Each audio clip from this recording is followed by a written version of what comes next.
RCS where it hits an entrance, it becomes a major and you actually you graduate out. So CakeAssault did that at High Rule. Oh, yeah. You get your voucher. I think SmashCon might have been a major too, so I think Penguin, or not, yeah, I think Penguin got his voucher. Oh, I see, so the hype. ZB has a voucher. No, I don't know if Shine actually is a major, but like, I think we would do the Maker Mark the same way. That makes a lot of sense, though. Yeah, so, like, second place would get it if Penguin won another Maker Mark event. Like any other qualifier. Anyway, but this is grand finals. This is grand finals. We can sort all this stuff later. Because right now, Penguin's actually making his mark on CakeAssault. He's already got himself a nice lead right now. Getting a solid 91%, just 32, keeping his spacing back. You see him far in the back, using his cloud as a wall. Just an annoying mine that can be detonated at any time. Oh, just again. That's reminiscent of what Stream did to Dolphin Break. Yeah, it is. But the Thunder Line's going to do the trick. Going to see Penguin with this early lead, a very small one, though. Just barely avoiding that up air. I'm glad to see Penguin close the first stock with the Thunder Line because I feel like he uses it more in other matchups. He uses it when he's comfortable. He doesn't use it a lot against Cake because he's always kind of on like his heels. Yeah. But I'm glad to see him use it and actually get a KO with it because I don't think Cake expects it from him. Yeah. It's such an important mental tool to just like be able to say like, yeah, I knew you weren't thinking about it. Oh my God! He just found him, right? He just like ignored the smoke, ignored the clone, basically ignored everything and just went right in for the sweet spot. Yeah, no distractions here. This man is focused. He's gonna be able to find, okay. Up air is the clone in that situation, but he still has that confidence to just go in hard on one of them. And in a way that was still safe because he was drifting away from the real deal. And this is a beautiful little combo going right here. Now, this is a great little edge guard too. Oh, he wanted the sweet spot kick. Just a little bit too far forward. Yeah, that's going to give Cake another lease on the stage. He's going to take his time out here. Oh, he crouched, but it didn't matter because Penguin was like accelerating like very quickly towards him. Here we go. You could crouch cancel, but there's still some hit stun. What on earth happened with that up air? Did you see that? Even Cake's confused. He's looking right at. He's looking at you, Dan. I was watching. He's looking at you. I was watching Penguin, so I didn't actually see what happened. I think Penguin knows what happened because he's trying to explain, but because he did a falling up air on Cake, and then the clone exploded, and Cake just kind of shook a bit, and then didn't go anywhere. Like, and then he just started to get jabbed instead by Penguin. Like Penguin actually was jabbing him instead of him flying away from the up air. And I think they're just trying to figure out what just happened in terms of the physics.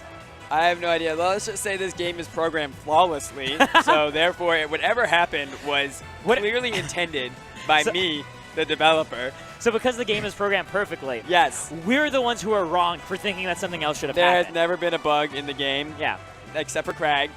And ironically, also a lot of Crag's interactions. Literally and figuratively. Yeah. He's the only bug in Rivals. Killer, Rock,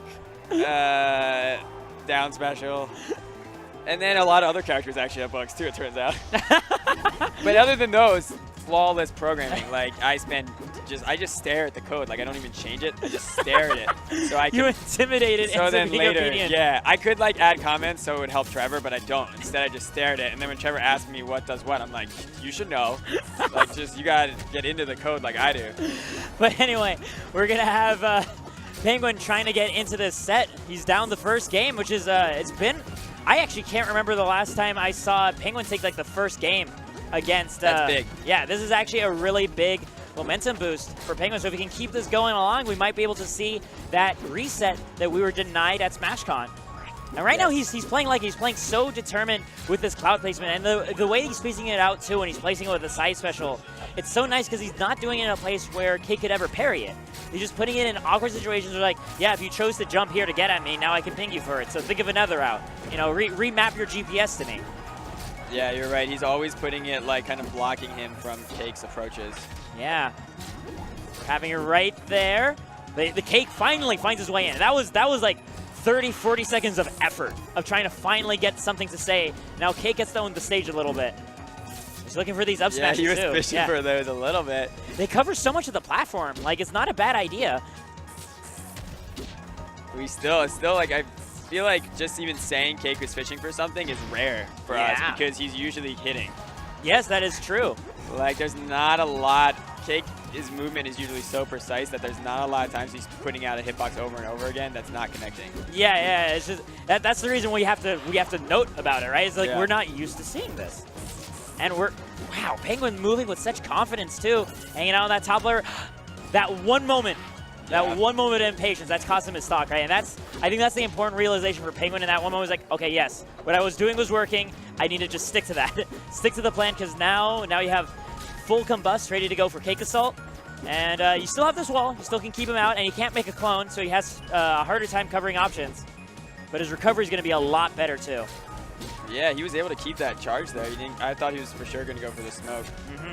Goes for an early combust. I think it makes a hard read on an early up special. To go in. But again, which at that percent, not terrible, because he might have gotten the KO off that based on that angle.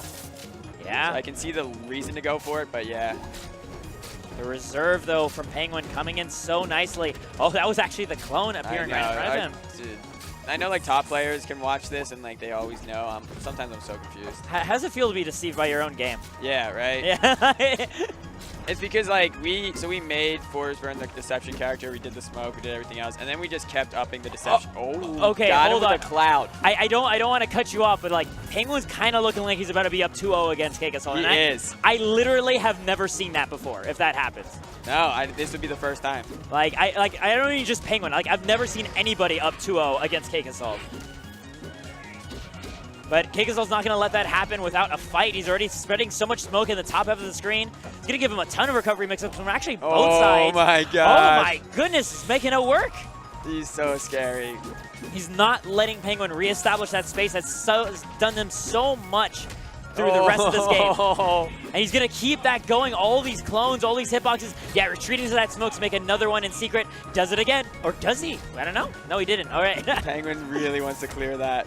But then that's risky for him. You see, the thing is, when you do that, that uses frames. Those are whiff moves, essentially, that CakeAssault can punish. Oh my gosh. And CakeAssault does going to the wall. I mean, he had to go to the wall there, otherwise he was dead.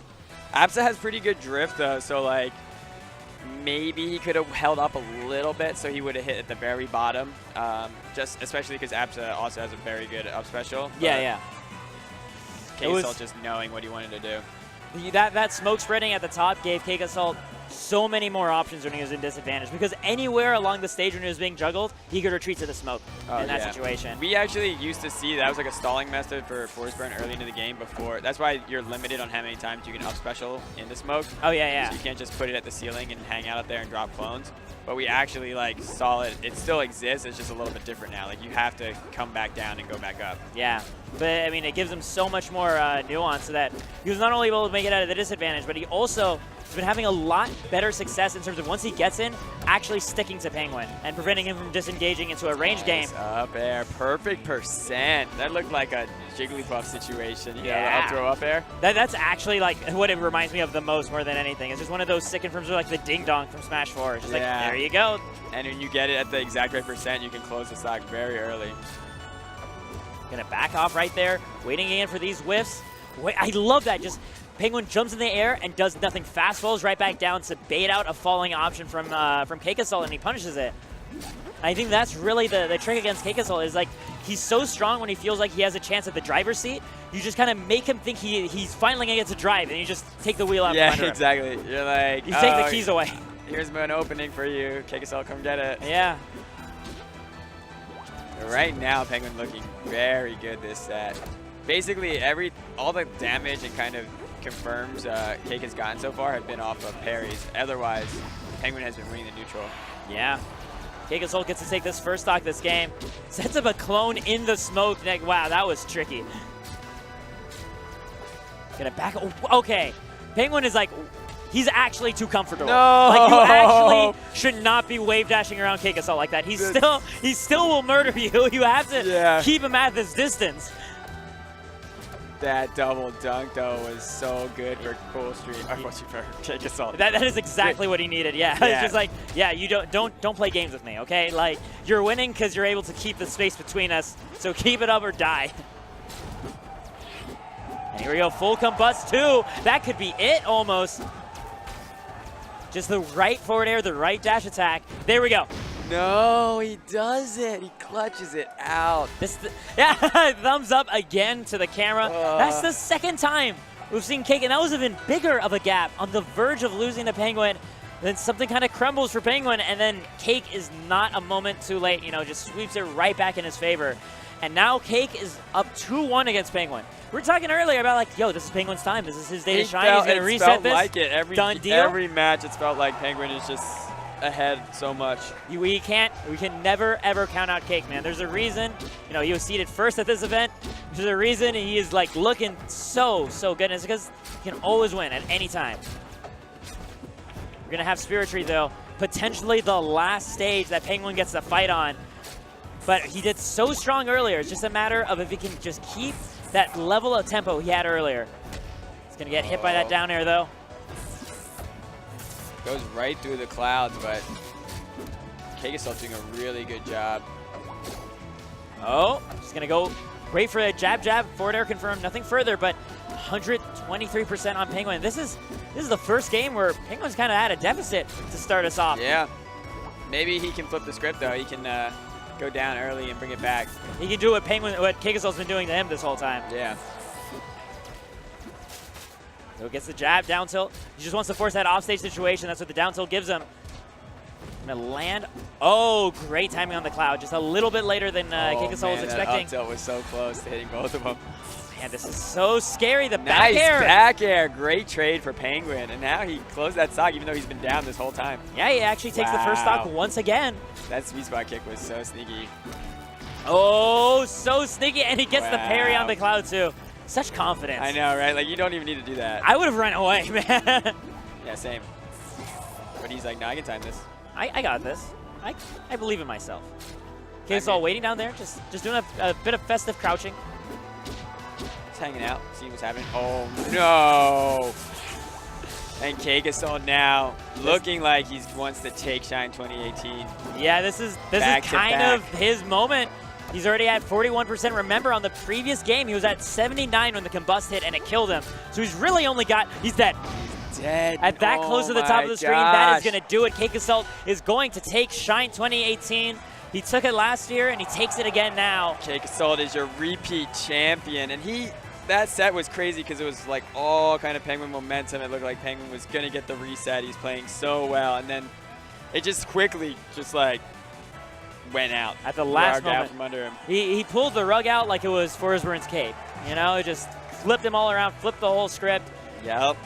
But like, the tempo Penguin had in terms of that restraint, the patience he was showing, not just in the neutral, but in his advantage state, like, I've seen LBO do the same thing against CakeAssault when he finally started taking games as well. Like, it feels like that's kind of the thing you have to leverage against him. You have to, like, take his punish game, turn it against him, because there's that temptation for him to want to turn that table. Yeah. And you leave it out there. He's like, oh, you can reverse the situation. You see I'm right below you. I'm not pressing any buttons. And then you just back off of that last minute. So, like, as more players start to figure out how to dance to that song, I think things are going to get scarier and scarier, but Cake is keeping up so far with the studying, and he started ahead, so you gotta really outpace him in order to take it. But still fantastic playing by both of those guys. Fantastically done to ZB as well. I really hope this qualified as a major, because like, I want to see him in Oakland. I really want to see him, man. I'll have to check. I know I'll talk to George, but I'm pretty sure, yeah, I think it's like a set number of entrants and stuff, so it just depends on, if it met the qualifications. All right. But yeah, congrats again to CakeAssault and Penguin as well. Great showing here at Shine. Yep. And then we'll see you guys back. I think the next one that George and I will be going to is probably GTX. I know George is also looking to go into Heat Wave. He already registered for that, yeah, I saw. So he should be there. I think he's going as a competitor though. Oh, really? I'm pretty sure. He's just been grinding out, because I know he's not really part of the tournament staff at all. I think SPS has that all on. Yeah, which so honestly, they'll be running it. Yeah, shout outs to SPS for like putting this whole thing up from the ground up and making it work. Yeah, last year was a great event, so this year hopefully tops it even better. And then I think there might be a couple more events to close out the year, and then obviously in February now. Yeah. Will be Genesis 6. Which will be your RCS Season 3 finals. man, so much. I'm so antsy just waiting for that to happen. Yeah, that's going to be big because there's going to be a lot of storylines going into this. Obviously, we have Cake, who's been on a tear lately. Yeah. We have our #1 ranked player from the season last year, Full Stream. Yeah. So currently still the #1 technically until we do another ranking. I mean, but when you look at the results of every single tournament they've been with together, That's true. this year. I think for him, he's like, let me warm up a little bit. Let me get back in. We'll see what fall events he goes to. If he comes in with a specific main and warmed into Genesis, he will obviously be terrifying. Oh, yeah, yeah. And then we have a lot of other players who, like you said, have started to kind of show kinks in CakeAssault's armor. So we have LBO, Dolphin Brick we saw in Game 1, Penguin. It looks like ZB is also now a terror. We have MSB, who's always good for taking out any of the top players. We got a couple Zetterburns too. We got Damn Danny. Yep. We got Audi. Yep. Like we got some interesting